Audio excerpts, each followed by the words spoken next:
North Korea's latest provocative missile test was a shining victory that proves its nukes can reach the U.S., its supreme leader Kim Jong has bragged. The communist nation stunned the world yet again by firing a missile over the northern island of Hokkaido in Japan last night. Thousands of Japanese residents were told to take cover as the missile flew for around 19 minutes before landing off Aramo in the Pacific Ocean. Analysts believe the rocket was an intercontinental ballistic missile (ICBM) that flew about 2,300 miles, far enough to reach the U.S. territory of Guam. The secretive state has previously threatened to fire ballistic missile at the U.S. territory, around 2,100 miles away from North Korea. Speaking through state media, Tyrant Kim released a triumphant message hailing his latest missile launch as proof he could strike the U.S. island.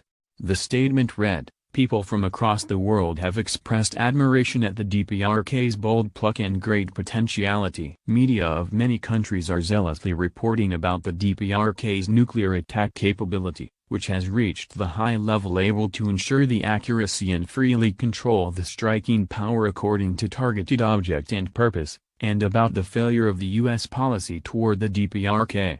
The DPRK has won a shining victory in the standoff with the U.S. The statement continued, "Now no one can disregard the immense national strength and potentiality of the DPRK and deny its strategic position as a responsible nuclear weapons state with a great clout.